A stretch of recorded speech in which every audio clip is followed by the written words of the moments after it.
कहानी की शुरुआत होती है साल 1944 से। दूसरे युद्ध के अंतिम वर्षों में नाजिस को जब यह साफ दिखाई देने लगता है कि संयुक्त राज्य से उन्हें हार का सामना करना पड़ेगा, तो वे अपनी बेशकीमती चीजों को लूटकर चुपचाप ट्रेन के सहारे वापस अपने देश ले जा रहे होते हैं। उन्हीं सामानों में एक होली स्पीयर भी होता है। यह वही भाला था जिसे यशु के सूली पर चढ़ने के बाद एक सैनिक ने उनकी बाजू में गोप दिया था। इंडियाना जोन्स यानी एंडी उसी होली स्पीयर को उनसे वापस लेने के लिए उनके बेस में घुस जाता है, लेकिन नाजी सैनिक उसे पकड़ लेते हैं। उसी समय संयुक्त राष्ट्र लगातार अपने हवाई जहाजों की मदद से उन पर बमबारी कर रहा होता है। नाजी कर्नल वेबर उसे दुश्मन जासूस समझकर फांसी देने का आदेश देता है। तभी उनका साइंटिस्ट डॉक्टर वोलर होली स्पीयर को दिखाता है। वेबर उसे लेकर तुरंत स्टेशन पहुंचता है। वहीं उसके सैनिक एक आदमी को पकड़कर लाते हैं जिसका नाम शो होता है और कहते हैं कि यह उस जीसस का साथी है। कर्नल उसे अपनी बॉगी में ले जाकर बंद करने का आदेश देता है। बॉगी में आकर कॉलोनल उससे पूछताछ शुरू करता है। इतने में एंडी किसी तरह नाजीज से बचकर उनकी एक कार में बैठ जाता है जिसकी बैक साइड पर हिटलर बैठा हुआ होता है। वह जैसे तैसे उनसे बचकर एक सैनिक की मोटरसाइकिल छीन लेता है, उससे लड़ता हुआ ट्रेन पर चढ़ जाता है और होली स्पीयर ढूंढने लगता है। तभी डॉक्टर वोलर कर्नल के पास आकर बताता है कि यह होली स्पीयर नकली है और इस बात का पता एंडी को भी लग जाता है। कर्नल यह जानकर परेशान हो जाता है क्योंकि वह नकली स्पीयर को लेकर हिटलर के सामने नहीं जा सकता था। तब डॉक्टर वोलर उसे बताता है कि हमारे पास उससे भी कीमती एक चीज है और वह है एंटीकथीरा। उसका नाम सुनते ही शो की आंखें और कान खुल जाते हैं। कर्नल जब एंटीकथीरा का आधा हिस्सा देखता है तो मायूस हो जाता है। असल में एंटीकथीरा, जिसे डायल ऑफ डेस्टिनी भी कहते हैं, उसे आर्किमिडीज ने बनाया था, जो अपने समय के महान गणितज्ञ, एस्ट्रोलॉजर और आविष्कारक थे। लोगों का मानना था कि जो कोई इसके अधूरे हिस्से को जोड़कर इसका इस्तेमाल कर पाएगा, वह एक तरह से भगवान ही बन जाएगा। तभी एक सैनिक कर्नल को होली स्पीयर की चोरी होने की खबर देता है तो वह तुरंत उसे पकड़ने के लिए निकल पड़ता है, लेकिन एंडी बड़ी चालाकी से कर्नल की बॉगी में आकर अपना सामान और शो को छुड़ाकर वहां से निकलने लगता है। इतने में डॉक्टर वोलर उनके सामने आ जाता है, पर एंडी उसे घूंसा मारकर बेहोश कर देता है। वहीं शो को डॉक्टर वोलर के बैग में एंटीकथीरा मिलती है तो वह एंडी को बताता है कि यह आर्किमिडीज का डायल है। एंडी उसे साथ लेकर ट्रेन की छत पर चढ़कर वहां से निकलने लगता है, लेकिन तभी कर्नल उसके सामने आ जाता है। उन दोनों को लड़ते देख शो हिम्मत करके कर्नल को गोली मार देता है। तभी डॉक्टर वोलर उन दोनों पर गन तान कर एंटीकथीरा वापस मांगता है। एंडी एंटीकथीरा को उसकी तरफ फेंक देता है। तभी वोलर होम सिग्नल से टकराकर ट्रेन से गिर जाता है, लेकिन जैसे ही वे थोड़ा आगे बढ़ते हैं, संयुक्त राष्ट्र वाले ट्रेन के ट्रैक को ही उड़ा देते हैं। तब एंडी शो को पकड़कर नदी में कूद जाता है और अपनी जान बचाता है। अब कहानी आती है इस घटना के 25 साल बाद, यानी 1969 में। यहाँ एक अपार्टमेंट में 60 साल का एंडी सो रहा होता है, लेकिन पड़ोसियों की तेज आवाज में हो रही पार्टी की वजह से उसकी नींद खुल जाती है। एंडी उठकर उनके पास जाता है और शोर बंद करने को कहता है, लेकिन पड़ोसी उसे बताते हैं कि यह जश्न हमारे देश के चांद पर पहुंचने की खुशी में मनाया जा रहा है, इसलिए यह बंद नहीं होगा। एंडी वापस आकर तैयार होता है और अपनी आर्कियोलॉजी की क्लास देने के लिए कॉलेज पहुंचता है। वहां एंडी आर्कटमीज के आविष्कारों पर लेक्चर दे रहा होता है, लेकिन किसी भी स्टूडेंट को पढ़ाई में कोई इंटरेस्ट नहीं होता, सिर्फ एक लड़की को छोड़कर। क्लास खत्म होने के बाद एंडी स्टाफ रूम में आता है, जहां सभी लोग उसके लिए सरप्राइज फेयरवेल का इंतजाम कर चुके होते हैं। आज एंडी का रिटायरमेंट होता है। इसके बाद एंडी वहां से निकल जाता है, लेकिन वही क्लास वाली लड़की उसका पीछा करते हुए एक पब में आ जाती है। उसे यह नहीं पता होता कि कोई उसका भी पीछा कर रहा है। पब में पहुंचकर वह लड़की एंडी से कहती है, आपने मुझे पहचाना नहीं, मैं हेलेना हूँ, आपके दोस्त शॉ की बेटी। यह जानकर एंडी खुश हो जाता है। दरअसल हेलेना एंडी के बेस्ट फ्रेंड की बेटी होती है, जिनकी अब डेथ हो चुकी होती है। हेलेना एंडी को पुरानी तस्वीरें दिखाकर बताती है कि उसने आर्कियोलॉजी में ग्रेजुएशन कर ली है और अब पीएचडी कर रही है। एंडी उससे उसका सब्जेक्ट पूछता है तो वह बताती है आर्कटमाइज का डायल। यह सुनकर एंडी पूछता है, तुम्हें इसके बारे में कितना पता है? हेलेना सारी जानकारी बताते हुए कहती है कि उसके पापा ने उसे बताया था कि वह डायल नाजी की ट्रेन में मिला था, लेकिन लड़ाई के कारण वह पहाड़ों के बीच नदी में गिर गया और खो गया। फिर वह एंडी को 1944 की वही ट्रेन राउट दिखाती है जिससे नाजी सैनिक एंटीकथीरा ले जा रहे थे, और वह नदी भी दिखाती है जिसके पुल के नीचे डायल होने का उसे अंदेशा होता है। वह एंडी से यह भी कहती है कि इस बात का पता सिर्फ उसे और एंडी को ही है। एंडी उससे पूछता है, आखिर तुम चाहती क्या हो, मुझे खुलकर बताओ। हेलेना कहती है, हमें वहां जाकर उसे ढूंढ निकालना चाहिए, इससे मैं एक फेमस आर्कियोलॉजिकल बन जाऊंगी। उसकी बात सुनकर एंडी कहता है, उस रास्ते पर क्यों जाना जिसने तुम्हारे पिता को खा लिया? हेलेना मायूस होकर आखिरी बार कहती है, क्या आप मेरे लिए इतना भी नहीं कर सकते? तभी एंडी उसे कॉलेज के स्टोर रूम में ले जाकर वह डायल दिखाता है और बताता है कि आर्कटमाइज ने इस डायल को ग्रहों की स्थिति, तापमान में उतार चढ़ाव और वातावरण के बदलाव की भविष्यवाणी के लिए बनाया था, लेकिन अनजाने में उन्होंने इससे भी बड़ी खोज कर ली थी। हेलेना उसकी बात नहीं समझ पाती तो एंडी बताता है कि उसके पिता को भरोसा था कि एंटीकाइथेरा समय की दरारें ढूंढ सकता है, जिससे समय में यात्रा करके कहीं भी और किसी भी समय जाया जा सकता है। इसी वजह से उसके पिता इसकी तलाश में पागलपन की हद तक पहुंच गए थे। उसी समय कुछ किराए के गुंडे एक CIA एजेंट के साथ स्टोर रूम में आ जाते हैं। तभी एक महिला उन्हें देखकर शोर मचाने लगती है तो एक गुंडा उसे गोली मार देता है। यह बात एजेंट को पसंद नहीं आती। आवाज सुनकर एक प्रोफेसर आता है तो वे लोग उसे भी गोली मार देते हैं। तभी और भी गुंडे वहां आ जाते हैं। असल में इन्हें किसी और ने नहीं बल्कि डॉक्टर वोलर ने हेलेना के पीछे भेजा होता है। वोलर उस ट्रेन हादसे से बच गया था और उसी ने अपोलो 2 बनाया था जो चांद पर उतरा था। अब उसने अपना नाम बदलकर डॉक्टर स्मिथ रख लिया था। स्टोर रूम में एंडी हेलेना को बताता है कि उसके पिता को भरोसा था कि यह डायल असली है और वह यह भी चाहता था कि किसी को इसके रेफरेंसेस का पता न चले। तभी हेलेना कहती है, अच्छा वह चीज जिस पर इसके दूसरे हिस्से का पता लिखा है। एंडी बताता है, अगर एंटीकाइथेरा पूरा हो गया तो यह बेहद खतरनाक हो जाएगा। इसी खतरे को भांपकर तुम्हारे पिता ने इसे तोड़ देने को कहा था। तभी अचानक हेलेना के मुंह से निकल जाता है, मैं जानती थी तुम इसे नहीं तोड़ोगे। यह सुनकर एंडी चौंक जाता है और कहता है, इसका मतलब तुम्हें पता था कि यह नदी में नहीं खोया था। आखिर तुम करना क्या चाहती हो? उसी समय एजेंट और गुंडे वहां आ जाते हैं। उन्हें देखते ही हेलेना एंटीकाइथेरा लेकर भागने लगती है, लेकिन वह एंडी को उन्हीं गुंडों के साथ बंद करके भाग जाती है। खुद को फंसा देखकर एंडी उन पर लोहे की रैक गिराकर बाहर निकल जाता है। गुंडे एंडी को छोड़कर हेलेना के पीछे लग जाते हैं। एंडी कॉलेज के फोन से पुलिस को कॉल करता है और बताता है कि कॉलेज में 2 लोगों का मर्डर हो गया है, लेकिन तभी वे लोग एंडी को पकड़ लेते हैं। दूसरी तरफ हेलेना जश्न के माहौल का फायदा उठाकर उनके हाथों से निकल जाती है। बाद में वे एंडी को अपनी वैन में बैठाकर उससे पूछताछ करते हैं, लेकिन आगे रास्ता बंद होने की वजह से उसे पैदल भीड़ में ले जाने लगते हैं। एंडी भीड़ का फायदा उठाकर भागता हुआ एक पुलिस वाले के पास पहुंच जाता है। पुलिस वाला अपने घोड़े से उतरकर उसकी परेशानी पूछता है। इतने में एक गुंडा दूसरे पुलिस वाले की बाइक छीन लेता है। यह देखकर एंडी भी पुलिस वाले के घोड़े पर बैठकर भागने लगता है और जश्न के बीच से होते हुए घोड़ा लेकर न्यूयॉर्क के सबवे में चला जाता है। गुंडों से बचने के लिए वह घोड़े को ट्रैक पर कूदने देता है और अगले स्टेशन पर उतरकर जल्दी से ट्रेन में घुस जाता है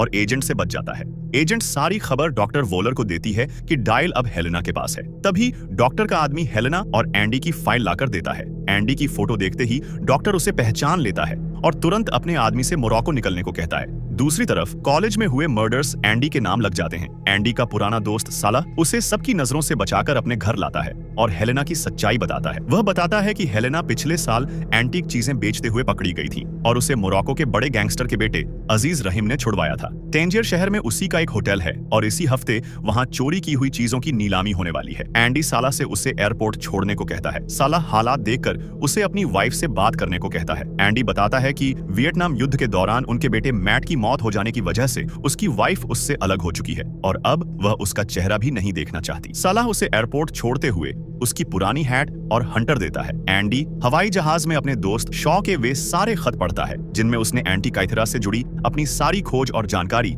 एंडी को लिखकर भेजी थी, लेकिन एंडी ने उन्हें पढ़ना बंद कर दिया था। उन खतों में कुछ कोड्स भी थे। फिर हम देखते हैं कि एंडी टांजियर की उस होटल में पहुंचता है जहां हेलेना डायल की ही ऑक्शन हो रही होती है। वहीं उसका साथी भी होता है जिसका नाम टेडी होता है। टेडी सिर्फ 17 साल का लड़का होता है। एंडी हेलेना से ऑक्शन रोकने के लिए कहता है पर वह नहीं मानती। ठीक उसी समय डॉक्टर वॉलर अपने गुंडों के साथ उसी जगह आकर उस डायल पर अपना अधिकार बताता है। एंडी उसे पहचान लेता है और उससे पूछता है, क्या तुम अभी भी नाजी हो? तब डॉक्टर अपना नाम स्मिथ बताता है और कहता है कि वह कोई और होगा। तभी वहां डायल के चक्कर में छीना झपट्टी हो जाती है तो एंडी डायल को उठाकर अपने पास रखता है और अपना हंटर निकालकर सबको फाड़ देने की बात कहता है, लेकिन तभी वहां मौजूद बाकी व्यक्ति गन निकालकर एंडी पर फायर कर देते हैं। इसी का फायदा उठाकर हेलेना डायल के बैग को टेडी को देकर वहां से भागने को कहती है, लेकिन डॉक्टर वॉलर उससे डायल ले लेता है और वहां से निकल जाता है। एंडी और हेलेना उसका पीछा करने के लिए जैसे ही टैक्सी लेने की कोशिश करते हैं तभी वहां की पुलिस उन दोनों को घेर लेती है, लेकिन तभी वह पुलिस चुपचाप पीछे हटने लगती तो हेलेना पीछे पलटकर देखती है तो वहां गैंगस्टर का बेटा रहीम आ गया होता है। असल में हेलेना ने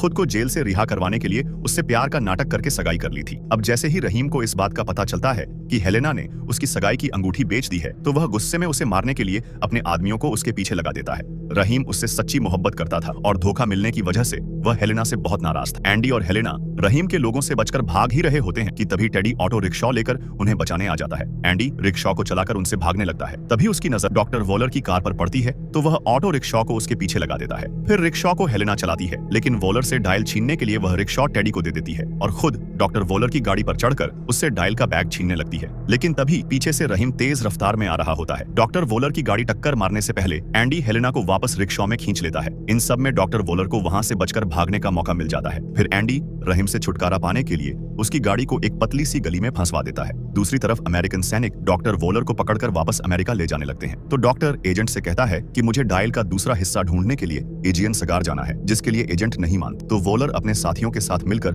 उन पर हमला करके हेलीकॉप्टर को अपने कब्जे में ले लेता है, लेकिन एजेंट उन्हें रोकने की कोशिश करती है तो डॉक्टर का आदमी एजेंट को गोली मार देता है। फिर वे एजेंट सागर पहुंचने के लिए हेलीकॉप्टर से ग्रीस के लिए निकल जाते हैं। इधर एंडी हेलेना पर गुस्सा करते हुए कहता है, तुम्हारी वजह से वोलर डायल का हिस्सा और तुम्हारे पिता की सारी रिसर्च की किताबें ले गया। तो हेलेना एंडी से बताती है, उन सारी किताबों का एक एक पत्ता मेरे दिमाग में छपा हुआ है। तो एंडी उससे किताब की एक जरूरी बात पूछता है। तो हेलेना कहती है, मुझे पता है ग्राफिकोस का सही ठिकाना कहाँ है। इस पर एंडी उसे बताता है कि उसका ठिकाना किसी को नहीं पता। इस पर हेलेना उससे कहती है, पापा को पता था और वह किसी लैंग्वेज में नहीं बल्कि कोड्स में लिखा गया है। उसकी बात सुनकर एंडी समझ जाता है कि उसके पास ग्राफिकोस की सही लोकेशन है, पर नेव और गोताखोर नहीं है। तब वह हेलेना से कहता है, ग्रीस में मेरे पास एक एक्सपर्ट गोताखोर है और लोकेशन पर पहुंचने के लिए नेव भी है, और डॉक्टर वोलर से पहले पहुंचने के लिए तुम्हें मेरी जरूरत है। फिर वे तीनों ग्रीस के एथेंस शहर पहुंचकर एंडी के गोताखोर दोस्त रोनाल्डो से मिलते हैं और फिर वे सभी ग्राफिकोस की खोज के लिए निकल पड़ते हैं। हेलेना एंडी को बताती है कि जहां डायल का पहला हिस्सा मिला था वह समुद्र से 70 फीट नीचे जहाज के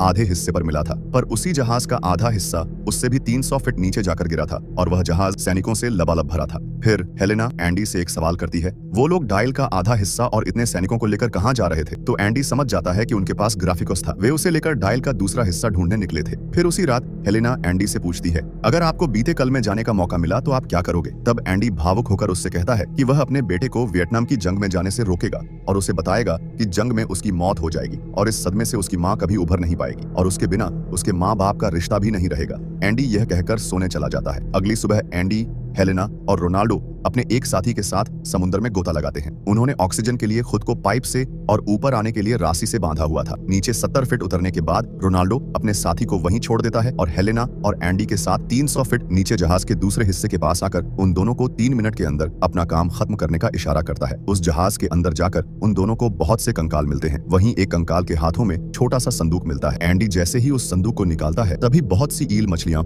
उन दोनों पर हमला कर देती हैं। वे दोनों बड़ी मुश्किल से ईल मछलियों से बचकर रोनाल्डो के पास आते हैं। रोनाल्डो ऊपर अपनी नेव के पास एक बोट लगी देखता है, तभी वे जोर से ऊपर की ओर खींचे जाते हैं, लेकिन इसमें रोनाल्डो का एक गोताखोर मारा जाता है। उनकी नेव पर डॉक्टर वोलर अपने साथियों के साथ मिलता है। वह उनसे संदूक ले लेता है और उसे खोलकर उसमें रखा टैबलेट निकालता है जिस पर कोड्स लिखे होते हैं। वह एंडी से पढ़ने के लिए बोलता है, लेकिन एंडी के मना करने पर वह रोनाल्डो पर गोली चलाकर उसे मार देता है। तभी हेलेना डॉक्टर वोलर से एक सौदा करती है कि वह उसे पढ़कर बताएगी, साथ ही उसे डायल के दूसरे हिस्से तक पहुंचा भी देगी, लेकिन इस काम के लिए वह 1 करोड़ रुपए मांगती है। वोलर राजी हो जाता है तो एंडी हेलेना से कहता है कि ये तुम्हें पैसे नहीं देने वाला। तभी वोलर हेलेना को 5 करोड़ की कीमत के हीरे दे देता है। हेलेना कोड पढ़कर बताती है कि डायल का दूसरा हिस्सा अर्किम्स की कब्र में मिलेगा। इस पर वोलर उससे कहता है कि वह तो पिछले 2000 साल से किसी को नहीं मिली। फिर हेलेना कोड को आगे पढ़ती है तो वोलर समझ जाता है कि इसमें अलेक्जेंड्रिया की लाइब्रेरी का जिक्र है। हेलेना वोलर से उसकी सिगरेट ले लेती है और मौका देखकर एंडी की मदद से बॉम्ब की रस्सी जला देती है। उसी समय वोलर पूरे कोड को समझकर बताता है कि अर्किम्स की कब्र किलियो देवी की मूर्ति के नीचे वहाँ की पुरानी लाइब्रेरी के खंडहर में है। उसी समय हेलेना बॉम्ब फोड़ देती है, जिसका फायदा उठाकर वे तीनों वोलर की ही बोट से निकल जाते हैं।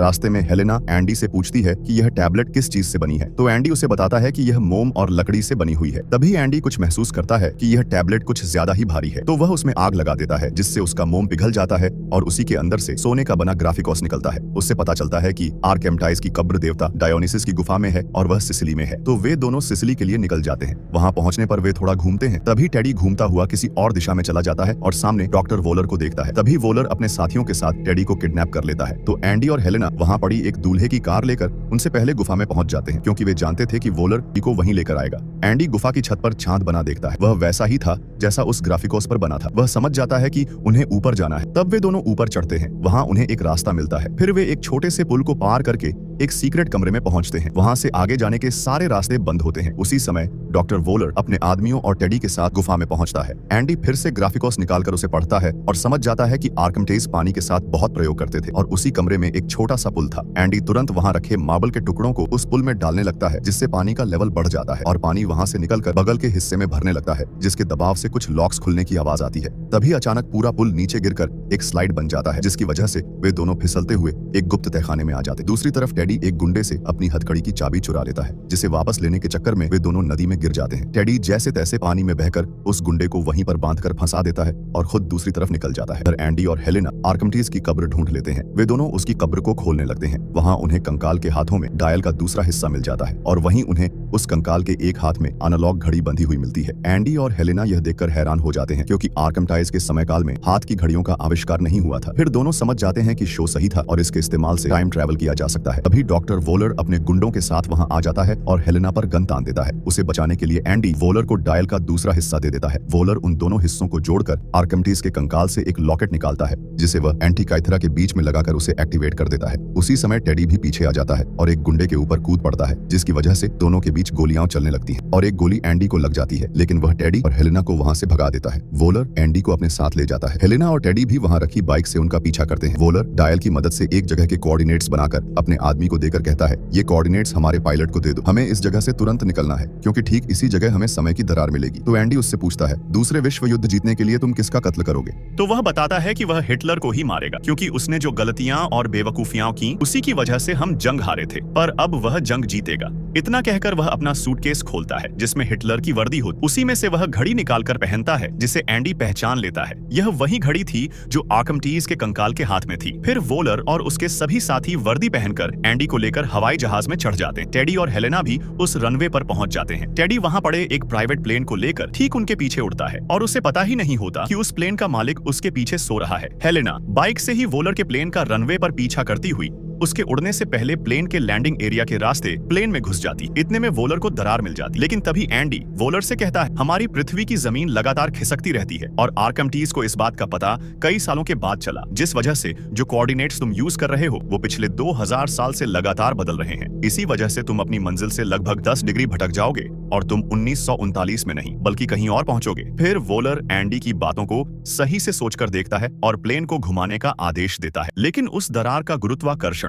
उन्हें अपने अंदर खींच लेता है और वे किसी और समय में निकल जाते हैं। जहां वे निकलते हैं वहां दिन का समय होता है। वॉलर को लगता है कि वे सही समय और सही जगह आए हैं, लेकिन सही से देखने पर पता चलता है कि वे लोग 212 ईसा पूर्व में उसी समय आए हैं जब रोमन जंगी जहाजों ने आर्कमिडीज के शहर पर हमला किया था। ये जानकर वोलर परेशान हो जाता है। रोमन उन्हें दुश्मन समझकर उनके हवाई जहाज पर हमला कर देते हैं। वहीं आर्कमिडीज हवा में लोहे की शीन उड़ती देख समझ जाता है कि उसने एंटीकाइथरा बना लिया था, लेकिन इस समय तक वह पूरा नहीं बना था। फिर आर्कमिडीज घोड़े पर बैठकर हवाई जहाज के पीछे निकल जाता है। वोलर समय की दरार बंद होने से पहले अपने पायलट से वहां से निकलने को कहता है, पर हवाई जहाज का एक इंजन खराब होने की वजह से प्लेन ऊपर नहीं उड़ पाता। वॉलर अपना सिर पकड़ लेता है। हवाई जहाज के क्रैश होने से पहले एंडी जल्दी से पैराशूट पहनकर हेलेना को लेकर प्लेन से कूदने ही वाला होता है। तभी वोलर गन दिखाकर उससे पैराशूट मांगता है। इतने में हेलेना उसे गोली मार देती है। फिर एंडी हेलेना को लेकर प्लेन से कूदता है और पैराशूट खोल देता है। वोलर के साथी लगातार रोमन सैनिकों पर गोलियां चला रहे थे,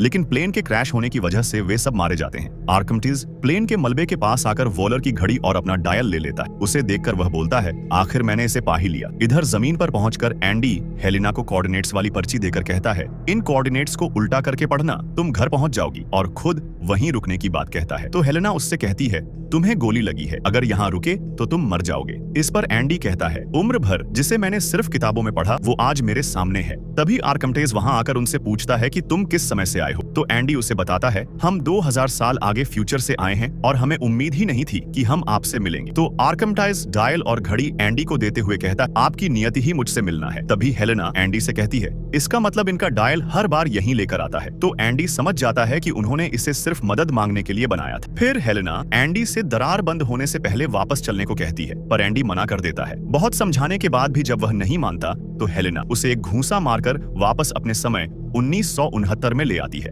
अब एंडी को होश आता है और वह खुद को वापस घर में देखता है। वह हेलेना से पूछता है, तुमने मुझे वहां रुकने क्यों नहीं दिया? तो हेलेना कहती है, अगर तुम वहां रह जाते तो पूरी हिस्ट्री ही बदल देते। तभी वह अपनी पत्नी मरियन को अपने घर में देखकर हैरान हो जाता है। मरीन एंडी को बताती है कि हेलेना ने उसे सब कुछ बता दिया जो तुमने बोट पर उससे कहा था। बेटे को खोने का जितना दुख मुझे है उतना ही तुम्हें भी है। तभी हेलेना उन दोनों को एक दूसरे के साथ समय बिताने के लिए सबको लेकर वहां से चली जाती है। एंडी और उसकी वाइफ अपने पुराने दिनों को याद करते हुए एक दूसरे को किस करते हैं और यह कहानी यहीं खत्म हो जाती है। अगर आपको यह कहानी अच्छी लगी हो, लाइक एंड सब्सक्राइब जरूर करें।